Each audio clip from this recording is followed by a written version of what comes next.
Welcome back, YouTubers, to my channel of an everyday life of an Aspie. If you're new to my channel, I welcome you all. I'm Aspie. I'm all about creating mental health and awareness and sharing real life stories with Autistic syndrome and the like, along with tips and advice along the way, be it your mental health versus your general health in general. I'm hoping to be your girl, to be your support person, advocate, mentor, what have you, in this journey that we're journeying together, regardless of the key differences between us, and hopefully in saying this while you're journeying with me, that you get to know me more as a whole than just this label of Asperger syndrome. But smash the like, you're liking some of the videos that I've been sharing out with you all, as well as maybe commenting below what you would like to see hopefully in the near future, or maybe to 2018, because together hopefully I can do this as well with the mix and match of just communication between you and myself. So as I said before, this one's the second part of the autistic diagnosis. This time in fact is in the adults. As we know, as I said, as a disclaimer, I'm no medical doctor, I'm just your normal Joe blog. So if you see any warning signs and symptoms in the past or present videos, please seek professional help for yourself or your loved one, or seek an opinion for yourself or your loved one, because I don't forever condone self-harm. As a heads up also, just to bear in mind, some of the stuff that I might be sharing may not be limited in New Zealand of some of the information that I might present to you guys, which I will apologise in advance. But bear in mind that I'm hoping to link in the description below of some of the, resources that I may have used, or some of the services or what have you, especially in this case, what I'm sharing with you all today, hopefully so that you can be on the lookout for yourselves of what it is that you need to know. As we know, basically, when it comes down to it, after finding out about the struggles that we come to terms of our diagnosis, be it autism spectrum disorder or the like, it can be very difficult for us to know what to do after these diagnoses, or how to get this autism diagnosis sorted out through this medical team. So that's why I'm here today, hopefully to just ease your burden, stress and worries as well. So the question you might be asking while you're trying to get an autistic diagnostic as an adult: am I autistic? Yes, you may be wondering if you're autistic. Perhaps you have been reading somewhere or something about autism, or seen a program on TV and think that it describes some of your own experiences or some of the characteristic traits that you may be shining out, regardless of it all. But bear in mind though, in self-diagnosing, or shall we say watching some of these TV shows that are now clearly showing more and more every day about people on the spectrum of autism, that sometimes they do self-exaggerate and just don't forever believe all those traits, basically, because there are some other online resources, tools out there that could help you to diagnose yourself properly before you seek the right information versus seek right treatment for yourself. If it does, it is quite common, however, for people to have gone through life without an autism diagnosis, feeling that somehow they don't quite fit in, or they feel different, or whatever other mixed feelings that they may have felt when they're trying to blend in, and whatever else it may be. Many people learn to cope with their life in their own ways, although this can be really hard work for some of us. They might be married or living with a partner, have families or successful careers.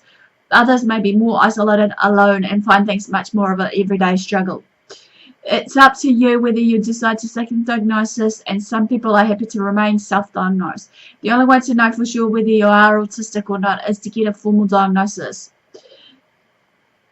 So the benefits of the diagnosis, if you were to get one, is some people see a formal diagnosis as an unhelpful label, but for many of us, getting a timely and thorough assessment and diagnosis may be helpful because, one, it may help you and your family, partner, employer, colleagues, family, so on and so forth, to understand why you may be experiencing certain difficulties and what you can do about them. Two, it may correct a previous misdiagnosis such as schizophrenia or the like, and means that any mental health problems can be better addressed and actually informed for us, because as I said before, many of these mental health disorders or other diagnoses do interact with each other, so it's best to know the differences about this. However, it can be difficult to make a diagnosis of autism where there are several mental issues or where someone is receiving some form of treatment. It may help you to get access to appropriate services and benefits. Your employer will be then required to make any unnecessary or necessary reasonable adjustments to your needs and accommodation. It may help some women and those with a demand of avoidant profile who may not have before have been recognized as an autistic by others. You can join the autism community groups that are out there in your local community, or even online on forums or Facebook groups that I'm in. You don't need to be diagnosed to join some of the online communities or subscribe to their Asperger United magazine, but you might need a diagnosis to join some of the social groups, so just be in mind of that. Getting a diagnosis, the process. I'm going to break it down to you right now. Autism, including Asperger's syndrome, will vary widely from person to person. As I said, we're not all fitted in the same box or criteria for this, however. So making a diagnosis can be therefore difficult. A diagnosis of the formal identification of autism is therefore best made by a multidisciplinary diagnostic team, as I shared earlier in the piece for teams as well. Some diagnostics teams may accept some self-referrals, but in most areas you will need a referral from your GP. If you're seeing a different health professional for other reasons, a classic example, a psychologist, if you have depression, you could ask them for a referral instead. So, and the steps into the making of it is, number one, speak to your GP. Book an appointment with your GP to discuss with them about basically the signs and symptoms you may be having or what have you. Make sure that the diagnosis that you're having is the only thing that you're seeing your GP about. If you try to mention it during the consultation about another subject, however, your GP may not be able to address it fully. Step number two, present your case. Your GP needs a reason to refer you for this diagnosis of autism or what have you. So you will have to explain why you think you could be autistic and how a diagnosis would benefit you. If you think you might want help with this, ask someone you know to come with. Step number, in explaining your situation for the presenting your case, you could say that you've been reading about autism, you've been whatnot, or that you've been in touch with the National Autistic Society, or even just done your own research and you wanted to see if you can do some online testing with them or some other thorough test that is to be dealt with. You could say that you think that you may have experienced some of the difficulties people on this autism spectrum has faced, and you would like to seek a formal diagnosis just to be sure, and better safe than sorry, as they say. Try to give your GP some examples of difficulties that you may have had in adulthood and childhood, such as, you know, with your communication processes, social interaction, sensory difficulties, friendships, or employment, and the need for routine, and how much you think these may affect the different areas of your life, regardless what it may be. The GP's responsibilities are, not all GPs will have an in-depth knowledge of autism, however, bear in mind it's still on the new side of things, so it's important to explain the things as clearly as you can. You could take along a copy of your guidance for GP and tell your GP about the relevant guidelines on autism recognition and referral that should guide you through the decision to make that referral. In England, your GP should follow the NICE guideline or NICE guideline 142 and be aware of the statutory guidance requiring a clear diagnosis pathway for adults. In Northern Ireland, your GP should be following the NICE guideline 142 and be aware of the Northern Ireland Autism Strategy and Action Plan. In Wales, your GP should be following the NICE guideline 142 and be aware of the Autism Spectrum Disorder Strategic Action Plan. In Scotland, your GP should be following SIGN guideline 145 and be aware of the Scottish Strategy for Autism.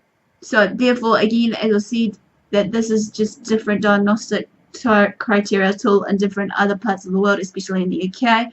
There are some other places around that I'm hoping to gather for you guys basically in the description below if need be. Step number 3, getting the referral. If your GP agrees to refer you, I recommend that you should tell them about the local services which have experience of the multidisciplinary diagnosis of autism in adults. Print out as many of the details of the diagnosis services in your area and take them with you, however. If it isn't possible to refer you to this multidisciplinary team, you could be referred to an individual professional, such as a psychiatrist or clinical pathologist. This professional should be experienced in diagnosing autism, as this will mean you are more likely to be accurately assessed and will avoid having to be going back to your GP for another second referral and then wasting your money. Be aware that it can sometimes be hard to find a service or professional with the experience of diagnosing autism in adults. Once you have been referred, there is no more involvement from your GP. It will be with your team of specialists. Where will I be referred to? Again, you are most likely to be referred to a diagnosis service such as a clinic or assessment centre in your local clinical commissioning group area if you are in England, your health board area if you're in Scotland, your local health board area in Wales, or your health and social care trust area in Northern Ireland. You can be then referred to a service outside your area, however, but as this will cost you more, your local NHS commissioning body might question why you need to go there or whether you really need this diagnosis. Private diagnosis is also always an option if you can pay for one, but you may occasionally find that local service providers, for example, social services, won't forever accept the private diagnosis and will insist upon having your NH diagnosis too. What if my GP doesn't refer me? That is a good question. If your GP doesn't decide to refer you on for a diagnosis, ask for the reasons why, because you're entitled to know, because it's all about you. If you don't feel comfortable discussing their decision then and there, you can ask for a second appointment to talk it through, or even having your support person to go through it all, and hopefully they can discuss it to you, to the reasons why. You could ask to see another GP at your surgery or clinic. However, if you want to complain about the referral or the diagnostic service you have received, you are entitled to make an official complaint. Step 4. The Diagnostic Assessment. Most adults may see a psychiatrist, clinical psychologist, or multidisciplinary team for their diagnosis. Waiting times will eventually vary. You can take someone with you again for this when you go for a diagnosis if you like. Choice is yours.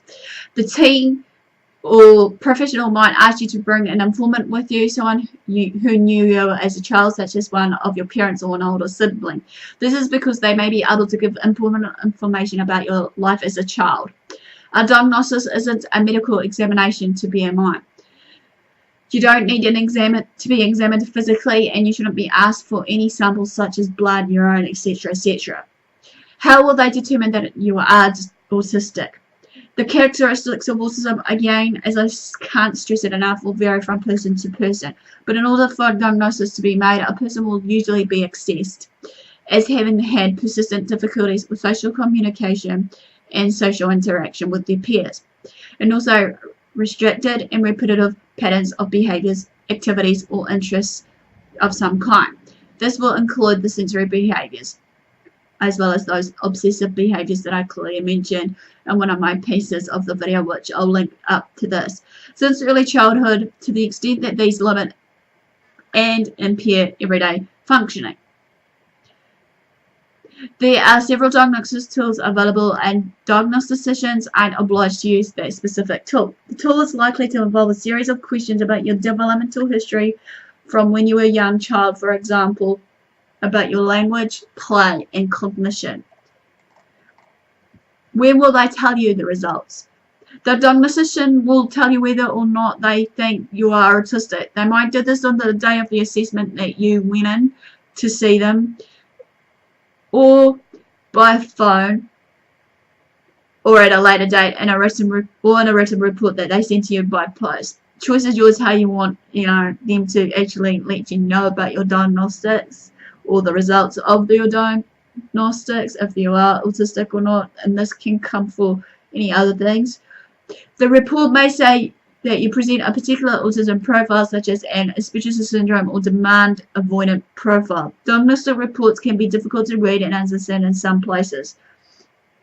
You can call the diagnostician to talk through any parts of the report that you did find unclear or hard to understand.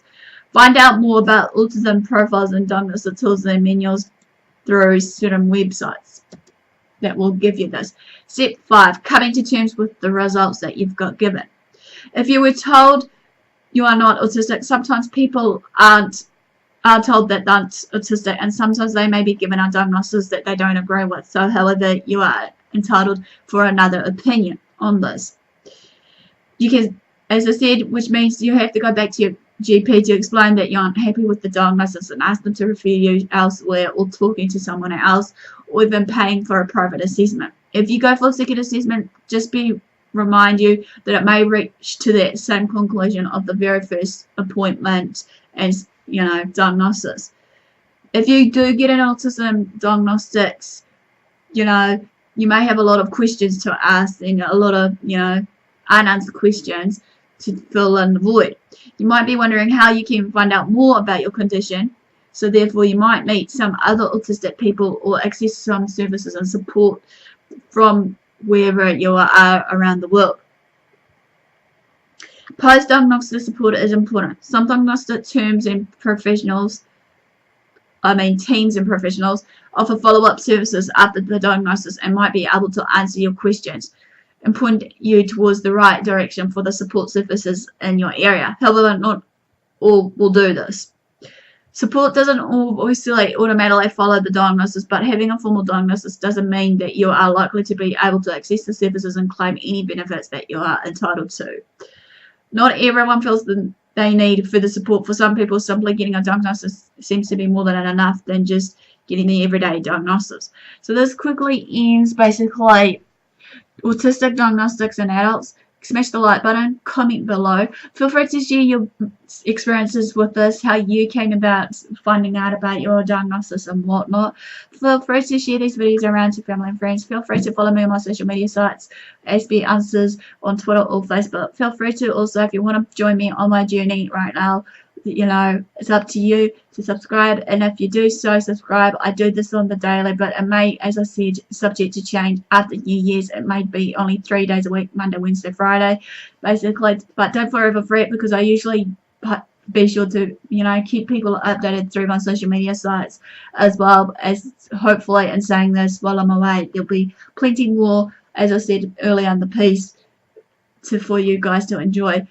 Feel free to turn on the notification bell as requested, because you never know what the new content might be and whatnot, so that you can keep up to date with Aspie's adventures and whatever else she gets up to, of the little shenanigans maybe in the near future. So don't forget to do, guys. Thanks for the support. Thanks for watching. Do what you love what you do. Until next time, Aspie signing out, and I'll see you again soon. Ciao for now.